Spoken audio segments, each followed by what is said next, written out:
oportunidad de poder disfrutar de la hermandad que Cristo ha construido entre nosotros. Es un gozo poder platicar con ustedes, es un gozo poder ir a la Biblia para nutrirnos, es un gozo que puedas platicar con un hermano, compartirle cómo te ha ido la semana, compartirle cómo te sientes. Vamos a procurar cambiar esa mentalidad y que veamos como un privilegio poder unirnos y poder estar unidos en familia. El hecho de tener una familia espiritual de verdad es un enorme privilegio. Muchísimas personas quisieran poder disfrutar ese amor que se respira aquí, esa fraternidad que se respira aquí. Entonces, valoremos esto que Dios nos ha dado. Yo creo que es cuando ya estamos incapacitados, estamos enfermos, cuando realmente lo apreciamos, pero no nos esperemos hasta ese momento. La mejor manera de apreciarlo es venir venir con mucha alegría, venir con la actitud de querer aprender, pero también venir con la actitud de dar. ¿Cómo puedo ayudar a mi hermano? ¿Qué oportunidades se me van a presentar para servir el día de hoy en mi reunión? Bien, el día de hoy vamos a continuar con nuestro estudio de Filipenses. Hace 2 semanas, en nuestra última reunión de familia que estuvimos aquí, comenzamos el estudio del libro de los Filipenses. Como saben, estamos estudiando las cartas de Pablo que él escribió desde la prisión, con el objetivo de conocer la mente de Pablo, de conocer qué era lo que pensaba Pablo, cómo él se sentía en esos momentos tan difíciles de su vida. Y lejos de sentirse aplastado por las circunstancias, lejos de sentirse deprimido, nosotros podemos ver a un Pablo que irradiaba gozo, que irradiaba alegría por el simple hecho de conocer a Cristo. Hoy en día la humanidad necesita optimismo y busca desesperadamente ser optimista. Muchas situaciones a lo largo del mundo, no solamente aquí en el país, sino también alrededor del mundo entero, a veces hacen que la humanidad o que nosotros como personas empecemos a tomar una actitud pesimista ante las cosas. Sentimos a veces que no hay esperanza, sentimos que no hay una salida rápida a veces ante las situaciones que estamos viviendo. Y el ser humano hoy en día está haciendo un verdadero esfuerzo, un gran esfuerzo por mantenerse optimista ante las situaciones. Si tú vas a las librerías, tú vas a encontrar muchísimo material, muchos libros acerca de cómo levantar tu optimismo, cómo mantenerte optimista, cómo ser optimista ante las circunstancias que vivimos hoy en día. Vas a encontrar muchísimas conferencias, muchos motivadores hablando acerca del optimismo, muchos gurús espirituales tratando de guiarte por el camino para que aprendas a ver siempre el vaso medio lleno, sin importar la situación que estés viviendo en ese momento. Mucho del optimismo que se enseña hoy en el mundo es un optimismo hasta cierto punto vacío. No tiene un fundamento sólido. No hay algo que sostenga ese optimismo. No hay nada que te garantice, como dicen algunas doctrinas, que las cosas pueden estar bien. Hay muchas doctrinas orientales, sobre todo esas doctrinas del New Age, basadas en New Age, que agarran prestadas doctrinas de diferentes religiones, en donde dice que todas las cosas en el universo están preparadas para que solamente tú vayas y las pidas y que todo va a favorecerte para que tú las consigas. La realidad es de que la vida no funciona así. El universo no funciona así. Nos vamos a topar muchas veces con situaciones que nos van a pescar desprevenidos y que no sabemos por qué sucedieron. Y va a terminar tu vida y vas a seguir en la incógnita de ¿por qué me pasó esto a mí? La vida no funciona así. No hay nada que te garantice que por más que optimista que tú seas, las cosas siempre te van a salir bien. Pero las cosas cambian cuando ese optimismo procuramos ponerle un cimiento divino. Procuramos fundamentarlo en el conocimiento de Dios. Si nosotros tomamos como base de partida el conocimiento de Dios, Dios nos puede ayudar a tener una buena actitud ante cualquier adversidad de la vida. Y no es un optimismo vacío, sino más bien es una esperanza basada en el conocimiento del Dios verdadero, basada en la personalidad de Dios, en cómo es Dios, en sus atributos, en su poder. El ejemplo de Pablo nos muestra cómo alguien puede ser optimista aún en las peores circunstancias. Pero el optimismo de Pablo no es un optimismo cualquiera. es un optimismo de este que te platico, es un optimismo que proviene del conocimiento de Dios. Es un optimismo que proviene de la certeza de que como Dios es de tal manera y Dios no cambia, yo tengo certeza de cimentar sobre ese Dios mi vida para poder planear hacia el futuro. Nosotros podemos aprender de Pablo cómo ser optimistas en nuestro caminar sobre la tierra y cómo aprender a enfrentar cualquier circunstancia difícil que se nos presente. El día de hoy vamos a estudiar el pasaje de Filipenses capítulo 1 del versículo 12 al versículo 26. En ese pasaje vamos a cimentar nuestro estudio acerca del optimismo. Pero como te decía, no es un optimismo vacío, no es un optimismo de las caritas sonrientes, de que, ay, sí, todo está muy bien, no pasa nada, hay que ver siempre las cosas de manera optimista. No, un optimismo fundamentado, cimentado en el conocimiento de Dios. ¿Cómo nos puede ayudar ese optimismo? Punto número 1. El optimismo cimentado en el conocimiento de Dios nos puede ayudar a enfrentar las dificultades de la vida. ¿Cómo enfrentar las dificultades de la vida? Con ese optimismo que viene de Dios. Filipenses capítulo 1, versículo 12, dice la Biblia. Quiero que sepan, hermanos, que las circunstancias en que me he visto han redundado en un mayor progreso del Evangelio. De tal manera que mis prisiones por la causa de Cristo se han hecho notorias en toda la guardia pretoriana, en todo el palacio del gobernador y a todos los demás. La mayoría de los hermanos, confiando en el Señor por causa de mis prisiones, tienen mucho más valor para hablar la palabra de Dios sin temor. Cuando terminamos la clase hace 2 semanas, en el versículo 11, Pablo en ese momento estaba orando por los hermanos filipenses. Ahora en este bloque centra su atención sobre sí mismo, sobre su vida y las circunstancias que en ese momento estaba viviendo. En el versículo 12, Pablo nos dice que esas circunstancias han abonado al progreso del Evangelio. Las circunstancias que en ese momento están viviendo han ayudado a que el Evangelio siga avanzando. El versículo 12 dice que toda la guardia pretoriana lo conoce a él y gracias a él también conocen a Cristo. ¿Quién era la guardia pretoriana o qué es la guardia pretoriana? La guardia pretoriana eran un grupo de soldados romanos de élite. Ese grupo de soldados eran los encargados de salvaguardar la seguridad del emperador. Eran la guardia personal del emperador. La guardia pretoriana por lo general estaba estacionada en Roma y estaba al servicio directo del emperador. Nadie más que al emperador podían rendir cuentas los soldados pretorianos. Los soldados pretorianos por lo general cumplían un tiempo de servicio y ya después de que pasaban algunos años y se retiraban, el gobierno romano les daba una muy buena compensación y aparte les daba la ciudadanía romana. Ser un guardia pretoriano no era cualquier cosa. Era pertenecer a un cuerpo de élite, del ejército más poderoso del mundo de aquel entonces. Cuando Pablo estuvo preso, a él lo encadenaron. Él tenía una cadena no muy larga. En un extremo de la cadena estaba él, y en otro extremo estaba un guardia pretoriano. Uno de esos soldados de élite estaba constantemente atado a Pablo. Gracias a que Pablo fue encarcelado, todos esos guardias pretorianos pudieron de alguna manera conocer de Cristo. Obviamente todos los años que estuvo ahí Pablo encarcelado pues no era el mismo guardia. Había un rol, se rotaban, un guardia llegaba, sustituía a otro y así constantemente. Pero todos los años que Pablo estuvo encarcelado en Roma, siempre estuvo encadenado un guardia pretoriano, o sea, nunca jamás se le separó. Entonces imagínate, estaba Pablo ahí, tenía ahí al guardia pretoriano a un ladito. ¿Qué podía hacer Pablo? Pues hablarle de Cristo. Y cada guardia que pasaba, Pablo aprovechaba y les hablaba de Cristo. ¿Y cuál fue el resultado?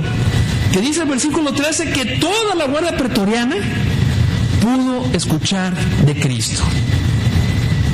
Gracias a que Pablo fue encarcelado, toda la gente cercana al emperador los soldados pretorianos. Dice el versículo 13 que toda la gente que trabajaba en el palacio del gobernador, toda la gente cercana al emperador, pudo llegar a conocer de Cristo, algo que en otras circunstancias hubiera sido muy difícil. Otra consecuencia es que la situación de Pablo había servido para que hermanos se sintieran inspirados a hablar el Evangelio con valor. En ese momento, debido a toda la oposición que los cristianos enfrentaban, había muchos que sentían temor de hablar de Cristo. Pero cuando vieron que Pablo estaba en prisión, eso como que de alguna manera les dio valor y les dio confianza de decir, vamos a anunciar el mensaje. Tal vez pueda parecer un poco insensible que un hermano llegara con Pablo y le dijera, oye, ¿sabes qué? Me inspira que estés en prisión. Me siento muy inspirado porque estás encadenado y eso me ha dado valor para ir y anunciar el mensaje. Imagínate por un momento eso, ¿no? Pero Pablo no se sentía mal. Al contrario, se sentía privilegiado de que sus dificultades, las dificultades que en ese momento estaba pasando, no olvidemos que estaba encarcelado, sirvieran de inspiración para que otros hermanos estuvieran anunciando el Evangelio. Imagínate por un momento que tú estás en la situación de Pablo. Estás encarcelado, estás encerrado en una casa, no puedes salir de ahí. Tienes a un soldado encadenado a tu lado las 24 horas del día, no te le puedes despegar de él ni un segundo. Estás esperando a que el emperador se haga un tiempo para poder atender un juicio tuyo, para que te haga justicia. E imagina que tienes la oportunidad de escribir una carta. ¿Qué escribirías? ¿Qué plasmarías tú en esa carta? Yo en lo personal, conociéndome como soy, tal vez yo escribiría cosas como, me siento muy solo, si tan solo pudiera salir un ratito, si tan solo pudiera volver a caminar otra vez en la calle con toda libertad, este lugar está muy feo, la comida que me dan aquí no me gusta, el pretoriano no se baña, me está molestando, yo no sé. Pero a lo mejor yo hubiera aprovechado para desahogarme de las circunstancias que en ese momento estaba viviendo. Y tal vez tú igual. Aprovecharías para poder desahogarte de todo lo que te falta en ese momento, de todo lo que no tienes. Así es como reaccionamos cuando enfrentamos dificultades en nuestra vida. A nadie nos gusta pasar por momentos difíciles. Yo espero. Cuando enfrentamos la enfermedad de un familiar, pero de esas enfermedades que trastocan toda la vida de la familia, que te obligan a cambiar planes, que te obligan a reajustar el estilo de vida que estabas llevando, cuando enfrentas una crisis económica, cuando enfrentas una pérdida familiar, lo primero que pensamos es, ¿cómo salgo de esta situación? No quiero estar aquí, no quiero enfrentar esta situación. Quiero salir de esta dificultad que me está pesando ahorita. Cuando estamos en una situación así es muy difícil mantener el optimismo. No es sencillo pensar que las cosas un día van a terminar y pensar que a la larga todo va a salir bien o que las cosas pueden mejorar. Es difícil, pero no es imposible. Y solamente basta ver el ejemplo de Pablo. Y nosotros aquí podemos aprender algo de él. Pablo, a pesar de las circunstancias en las que se encontraba, estaba contento. Él estaba diciendo, miren, las circunstancias en las que estoy han servido para bien. Han traído cosas buenas. No solamente a mi vida, sino también a la vida de muchos. ¿Qué podemos aprender de Pablo? ¿Cómo podemos mantenernos optimistas cuando enfrentamos una situación que no nos gusta? Que está siendo difícil para nosotros. Lo primero que tenemos que entender es de que nuestra vida no es de nosotros. La vida que estás viviendo no es tuya, le pertenece a Cristo. Colosenses 1:16 dice que todo ha sido creado por medio de Él y para Él. Eso te incluye a ti y me incluye a mí. Fuimos creados para Cristo, fuimos creados para vivir para Cristo, no para nosotros, no para vivir para nosotros. Tú fuiste hecho para servir a Cristo, para vivir a Él. Nuestra vida no es para ver qué podemos sacar de provecho personal para nosotros. Debemos pensar cómo vivir para Cristo y cómo aprovechar para Cristo cada situación que estamos viviendo, aún las situaciones difíciles. Por eso es que Pablo se mantenía optimista, porque cada situación que le pasaba, él pensaba, ¿cómo puedo aprovecharlo para Cristo? ¿Qué de bueno puedo sacar de aquí para que sea del provecho de la causa de Cristo? ¿Tienes un familiar enfermo? Háblale de Cristo. Está en el hospital y tienes que ir al hospital a cada rato a cuidarlo. Allí tienes una oportunidad para hacer un alivio para todas las personas que en ese momento estén pasando por angustia. Hay muchas almas que en ese momento necesitan alivio, necesitan consuelo, y a lo mejor tú puedes ser esa persona. ¿Tienes dificultades económicas? ¿Te corrieron de tu trabajo? Tómalo como una oportunidad de hacer crecer tu fe y que después puedas dar a otros un testimonio del poder de Dios. Cada situación difícil, cada dificultad en la vida que enfrentes, ve cómo tú puedes aprovechar para Cristo esa situación. A lo mejor estás pensando, ay, Asael, qué insensible eres. O sea, ves que estoy batallando ahorita y me pides que piense en cosas de la iglesia. No te estoy pidiendo que pienses en cosas de la iglesia. Tu vida no es para ver qué provecho le puede sacar el ministro. No te estoy pidiendo que hagas cosas para los ministros. No te estoy pidiendo que hagas cosas para la institución. Es para tu propia vida cristiana. Es para tu propia relación con Cristo. No para nadie más. El pensar cómo aprovechar las circunstancias para Cristo te va a ayudar a mantener el optimismo. A lo mejor puedes pensar, bueno, yo voy a estar pensando en Cristo en esos momentos difíciles, pero ¿quién va a pensar en mí?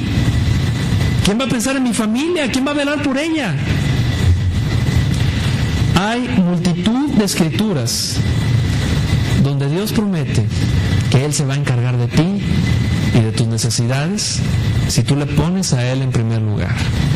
Mateo 6:32 dice que tenemos un Padre Celestial que sabe muy bien qué es lo que necesitamos. Apocalipsis 21:4 dice que Dios mismo va a secar las lágrimas de tus ojos y te va a sanar de cualquier dolor que estés pasando.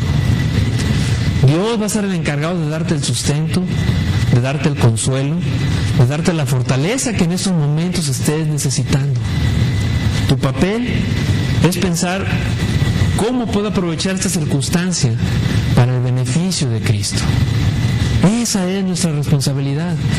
Y eso fue lo que hizo Pablo. Él se puso a pensar, yo no voy a pensar en que estoy encerrado, en que estoy encarcelado. Si estoy encarcelado y tengo a un lado un guardia pretoriano, ¿qué voy a hacer? Pues le hablo de Cristo. Voy a procurar aprovechar esta situación para el beneficio de la causa de Cristo. Si quieres conservar el optimismo ante las dificultades de la vida, pon en Cristo en primer lugar y vive para Él. Punto número 2. Dios nos puede ayudar a tener optimismo cuando te rodea gente que te lastima.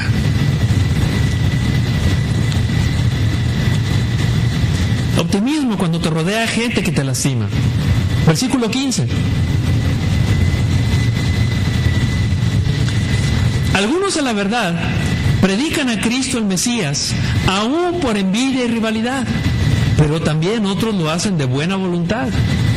Estos lo hacen por amor, sabiendo que he sido designado para la defensa del Evangelio. Aquellos proclaman a Cristo por ambición personal, no con sinceridad, pensando causarme angustia en mis prisiones. Entonces, ¿qué? Que de todas maneras, ya sea fingidamente o en verdad, Cristo es proclamado, y en esto me regocijo, sí, y me regocijaré. En el versículo 15, Pablo menciona que hay muchas personas anunciando a Cristo. En todo el Imperio Romano el cristianismo se estaba extendiendo y había muchos hermanos que estaban anunciando el mensaje de Cristo, que solamente a través de la fe en Jesucristo podemos encontrar salvación y podemos encontrar vida eterna. Pero las motivaciones de cada persona no siempre eran las mismas en todos. Había personas, como dice el versículo 15, que lo hacían de buena voluntad, que predicaban a Cristo por el amor que sentían hacia Dios, por el amor de hacerlo. Pero también había otros que anunciaban a Cristo, dice Pablo, por envidia y rivalidad. A lo mejor esto puede escucharse un poco raro. ¿Personas anunciando a Cristo por envidia? ¿O personas anunciando a Cristo simplemente por rivalidad? ¿De quién hablaba Pablo? ¿A quién se refería? ¿Quiénes eran esas personas que anunciaban a Cristo por envidia? Es muy probable que Pablo se estuviera refiriendo a los judaizantes. ¿Quiénes son esos cuates? Desde los comienzos del cristianismo, no debemos olvidar de que el cristianismo nació de los judíos, nació del judaísmo. Y desde el comienzo del cristianismo hubo judíos que insistían en que para poder ser salvo no solamente bastaba la fe en Cristo, sino que además había que obedecer la ley de Moisés. Es decir, un cristiano no solamente tenía que tener fe en Cristo, sino que también tenía que circuncidarse, tenía que obedecer los días de reposo, tenía que presentar sus sacrificios y sus ofrendas en el templo, tenía que seguir la ley. Desde los primeros años del ministerio de Pablo, tuvo constantemente choques con esos hermanos, con los judaizantes. ¿Por qué? Porque Pablo estaba en contra de esa doctrina de los judaizantes. Como sabemos, es solamente a través de la fe en Cristo como una persona puede obtener la salvación. Mas sin embargo, los judaizantes insistían en que no solamente bastaba eso, tenías que obedecer la ley. Ese asunto de la obediencia a la ley, ese asunto de la salvación por fe y de la salvación por obras, es el tema principal de la carta a los Gálatas. Si tú lees la carta de Gálatas, tú vas a encontrar cómo Pablo enfrentaba a los judaizantes y trataba de hacer a un lado esa herejía. Pablo escribió la carta a los Gálatas cuando vio que los judaizantes se habían infiltrado en la iglesia con el propósito de imponer a los hermanos que aparte de la fe tenían que obedecer la ley de Moisés. En esa carta hay un versículo en Gálatas 6:13 que dice que Pablo, en donde Pablo menciona que los judaizantes solamente buscaban su propia gloria al imponer sus enseñanzas. Lo único que querían los judaizantes era presumir delante de todos. No, nosotros llegamos a las iglesias de Galacia y nosotros les enseñamos a los hermanos, los pusimos en la verdad. Nosotros les enseñamos que ellos debían de someterse a la ley de Moisés y mira cómo nos hacen caso. No había una motivación pura. Lo único que querían esos judaizantes era levantarse el cuello y decir, miren cómo hemos trabajado con esos hermanos que estaban mal. Ahora nos obedecen a nosotros, ahora nosotros somos sus pastores espirituales. No había una motivación pura. Solamente lo hacían para poder satisfacer sus propios apetitos de poder y sus propios apetitos de grandeza. A pesar de todo esto, en el versículo 18, Pablo dice que se regocija de que Cristo sea anunciado. Los judaizantes anunciaban a Cristo, pero no solamente anunciaban a Cristo, sino que también anunciaban la ley de Moisés. Sí, te anuncio a Cristo, pero aparte también tienes que cumplir con la ley de Moisés. Eso le dice Pablo que le alegraba, que fuera anunciado Cristo aún por los judaizantes. A lo mejor esto puede parecer contradictorio. O sea, ¿cómo es posible que Pablo primero no esté de acuerdo con los judaizantes y después diga que le alegra que los judaizantes estén anunciando a Cristo? ¿Acaso Pablo estaba aprobando el trabajo de los judaizantes o estaba aprobando su doctrina? No, de ninguna manera. Los judaizantes eran una herejía que Pablo necesitaba frenar. En el versículo 17, Pablo reconoce que lo único que buscaban los judaizantes era causarle angustia mientras él estaba en prisión. Y había judaizantes que realmente odiaban a Pablo y que lo único que querían era hacerle la vida de cuadritos. Había judaizantes que no vivían más que para eso, para pensar cómo puedo hacerle la vida de cuadritos a Pablo. Él no estaba aprobando el trabajo de los judaizantes.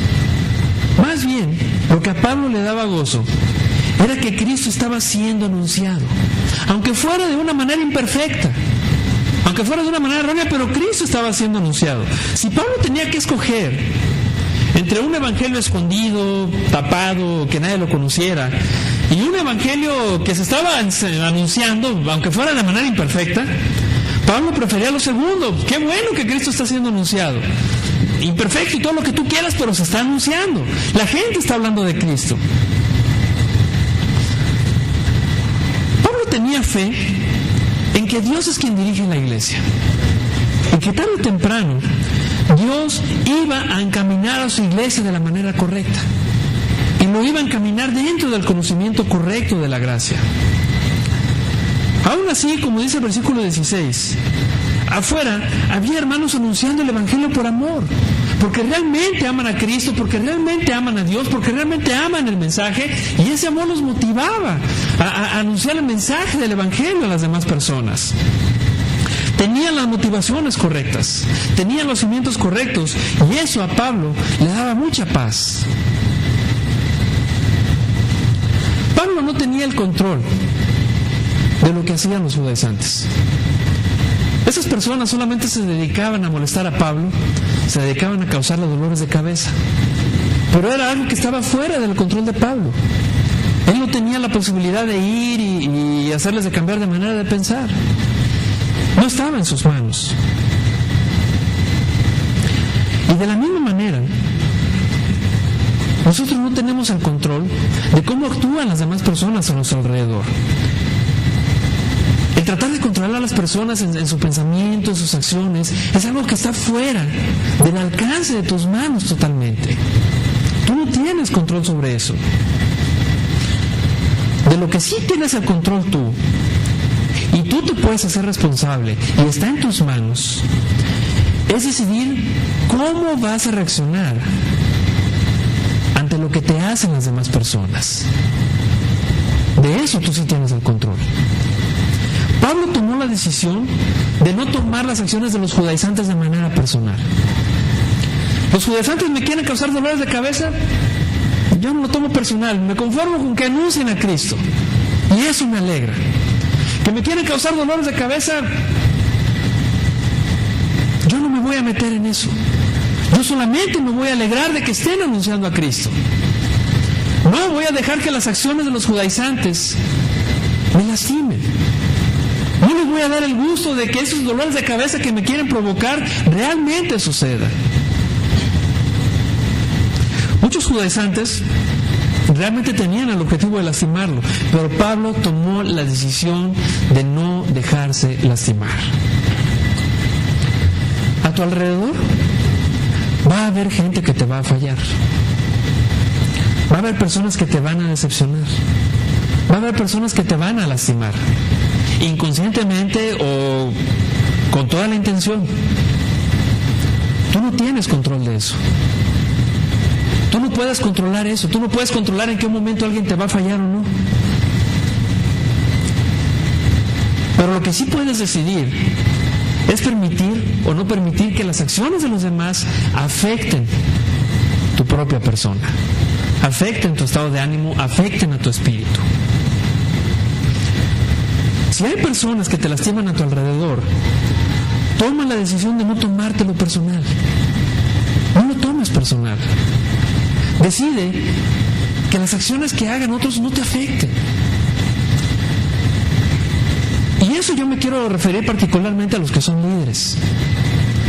Cuando estamos en el liderazgo y cuando estamos encargados de pastorear a un grupo de hermanos, es muy fácil que tomemos de manera personal el pecado que cometen los hermanos en nuestros ministerios. Vemos a un hermano en pecado y nos indignamos y nos da coraje y nos enoja. Lo tomamos personal. Y cuando tú lo tomas personal, en ese momento tú solo te incapacitas para poder ayudar al hermano de manera correcta.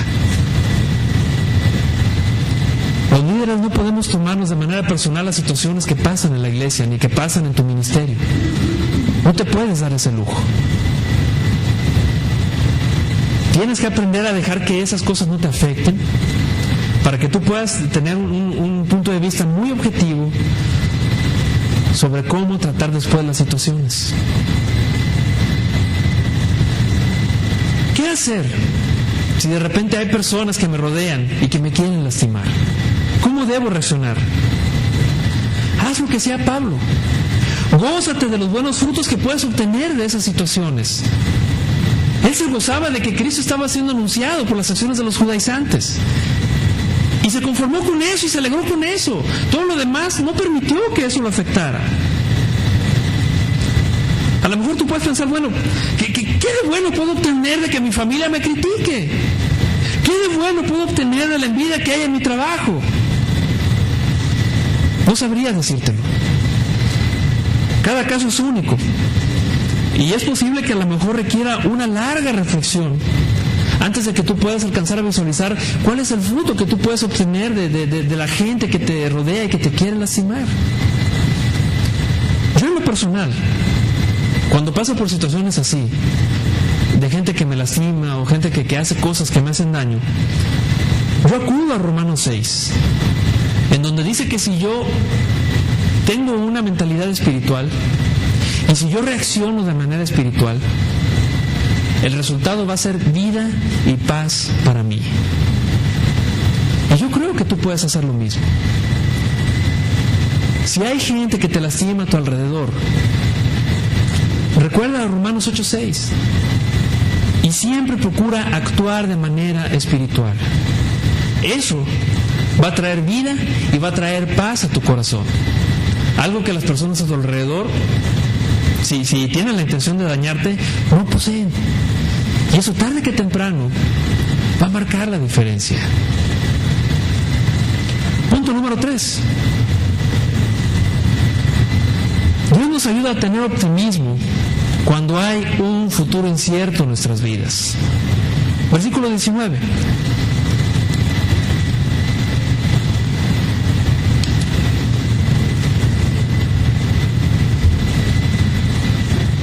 Porque sé que esto resultará en mi liberación mediante las oraciones de ustedes y la provisión del Espíritu de Jesucristo, conforme a mi anhelo y esperanza de que en nada seré avergonzado, sino que con toda confianza, aún ahora como siempre, Cristo será exaltado en mi cuerpo, ya sea por vida o por muerte. Pues para mí el vivir es Cristo y el morir es ganancia.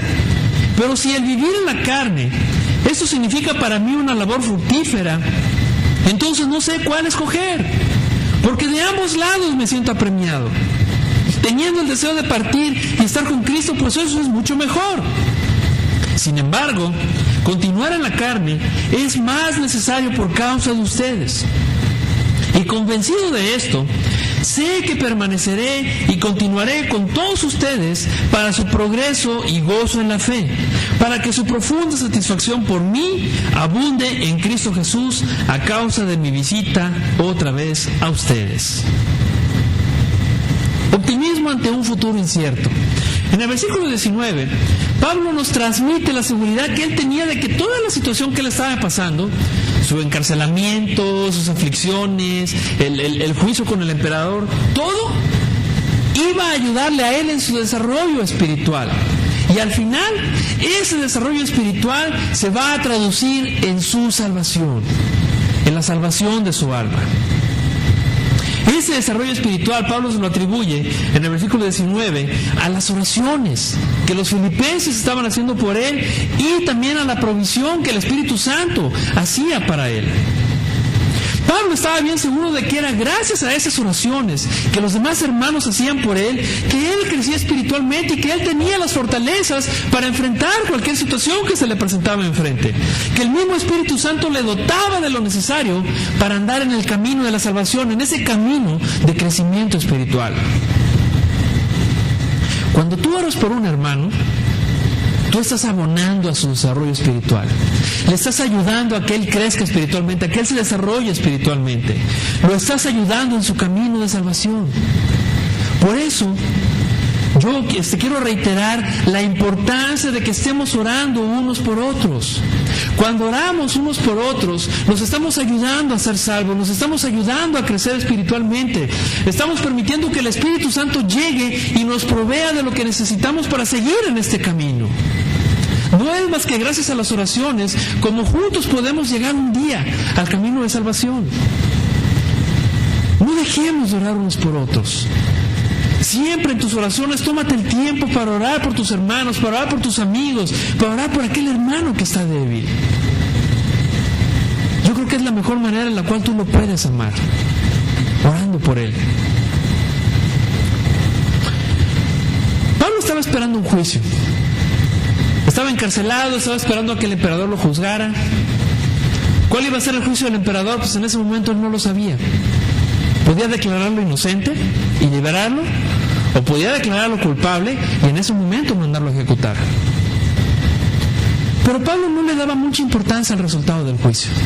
Él no estaba muy preocupado sobre qué iba a pasar con el futuro. ¿Me liberará el emperador? ¿No me liberará? Él no le daba importancia a eso. Claro, él tenía esperanzas de salir libre. Él tenía planes, tenía metas, quería cumplir muchos sueños que él tenía todavía pendiente. Pero si no era así, él estaba seguro de que de todas maneras Cristo sería exaltado en su vida, en su cuerpo, como dice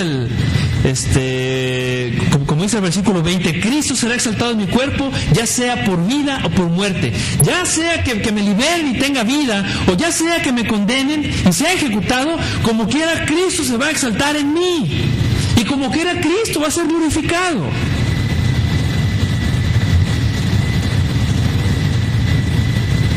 Pablo tenía una libertad de no estar atado al que va a pasar. Él no se preocupaba por el futuro, no se preocupaba por el que va a suceder.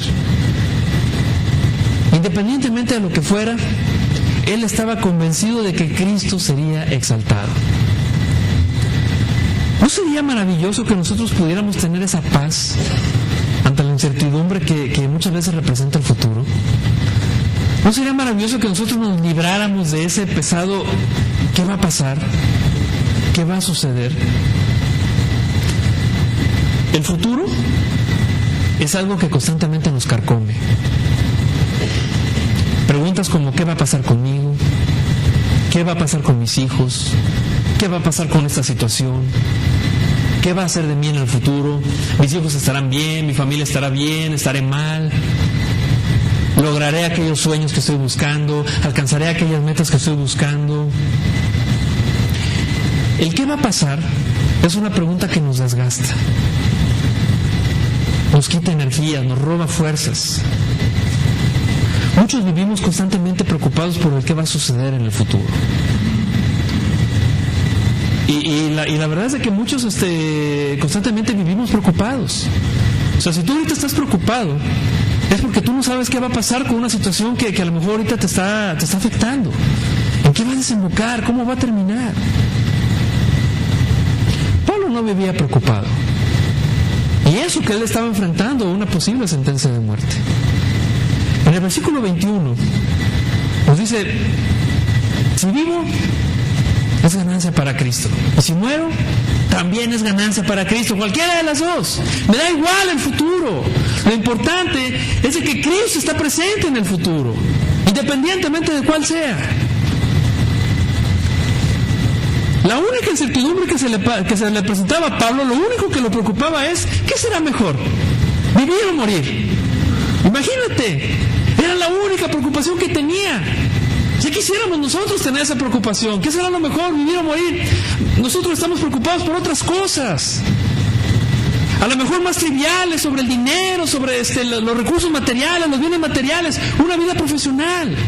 A Pablo no le importaba nada de eso, y eso que su vida era la que estaba en juego.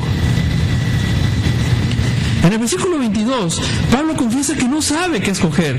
Y en el 23 nos dice que en ambas cosas, tanto en la vida como en la muerte, va a encontrar cosas buenas.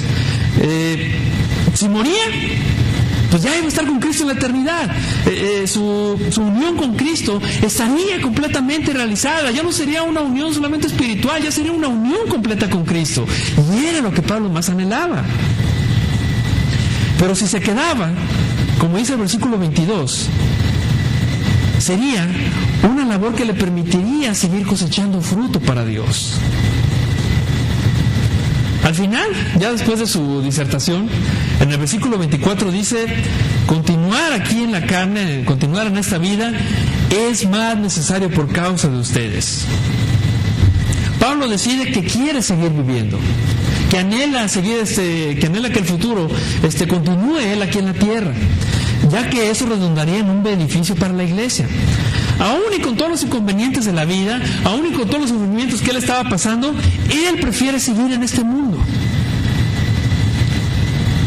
Pablo era un hombre libre. Él tenía la libertad de sentirse feliz sin importar cuál iba a ser el resultado del futuro. ¿Cómo obtuvo esa libertad Pablo?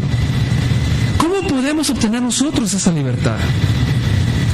Esa libertad solamente la puedes obtener cuando tú decides que Dios sea lo más importante en tu vida. Nada más. No hay otro camino, no hay otro atajo. Si tú quieres obtener esa libertad, si tú quieres liberarte de esa carga tan pesada que produce el que va a pasar, pon a Dios primero en tu vida y decide que Él sea tu prioridad número uno. Cuando hay otras cosas más importantes, esas otras cosas se vuelven tu prioridad.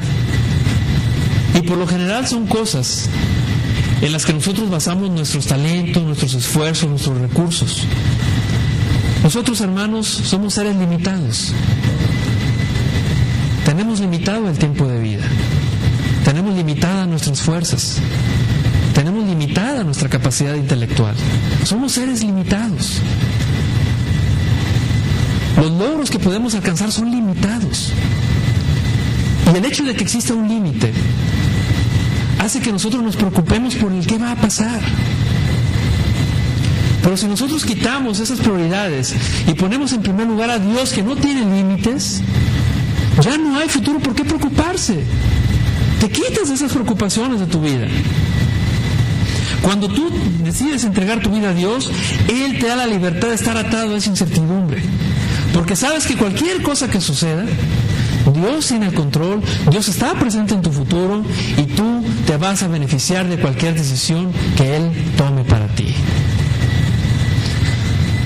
Toda una vida de servicio y entrega a Dios le daba a Pablo ese optimismo ante la amenaza de una sentencia de muerte. La muerte la tenía enfrente, pero sin embargo Pablo se mantenía optimista. Yo estoy feliz porque yo sé que sin importar lo que suceda en el futuro, Cristo está presente y Cristo se va a glorificar. Aún así, en el versículo 25, Pablo confiesa que él tiene fe que va a salir libre, que él va a disfrutar de la libertad, de los beneficios de la libertad, y que después ayudaría a los filipenses en su progreso espiritual y en su gozo. En el versículo 26, Pablo está tan convencido de que obtendrá la libertad que inclusive ya está planeando otra visita a la iglesia de Filipos. Ella está soñando con volver a verlos, ella está soñando otra vez con verlos alegres, con verlos gozosos.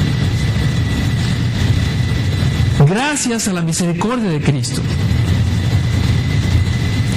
Un optimismo basado en el carácter de Dios, basado, cimentado en el verdadero conocimiento de Dios, te permite planear, te permite soñar, te permite anhelar, te libera de esa esclavitud de la incertidumbre del futuro. Pablo tenía planes, pero Pablo no ponía su esperanza en esos planes, sino en el Dios que toma el control de su vida. En estas líneas, nosotros podemos ver a Pablo optimista ante muchas cosas que le estaban pasando. Estaba optimista ante las situaciones difíciles, estaba optimista ante personas que le querían hacer daño, estaba optimista ante un futuro incierto. Y observa las líneas, lee tú mismo esos versículos. Pablo irradiaba gozo, irradiaba alegría, aún a pesar de todo lo que estaba sufriendo. Esa misma alegría nosotros también podemos experimentarla. Decide poner a Dios en primer lugar. Decide hacer de Cristo tu prioridad. Y yo estoy convencido que en el momento en el que tú pongas a Cristo en primer lugar y empieces a construir encima de Él, Cristo te va a dar el cimiento de una vida llena de optimismo. No un optimismo vacío como el que platicábamos hace rato, sino una seguridad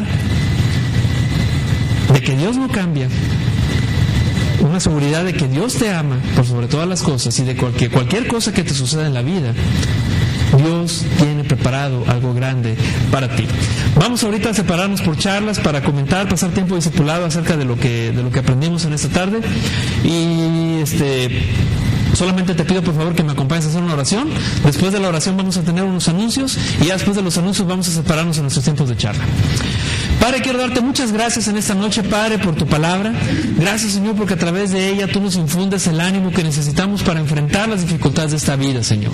Sabemos que esta vida no es una vida sencilla, es una vida difícil, es una vida complicada, y es más complicada, Padre, si no hacemos caso de lo que tú nos dices en tu palabra. Es por eso que yo te pido, Señor, que tú nos llenes de tu Espíritu Santo, que tú nos llenes del conocimiento tuyo, para que tengamos un cimiento fuerte sobre el cual construir nuestra vida y estar optimistas ante las situaciones difíciles que se presenten, ante las personas que constantemente nos dañan y ante la incertidumbre del futuro. Enséñanos, por favor, a ponerte en primer lugar, Padre. Enséñanos a ponerte como nuestro cimiento y, por favor, construye en nosotros un optimismo que nos permite estar contentos y alegres como Pablo lo estaba, Señor. Construye en nosotros esa alegría, construye en nosotros ese gozo. Ayúdanos a ser personas felices, personas gozosas, personas optimistas, Padre, que ponen su confianza en ti. Gracias, Señor.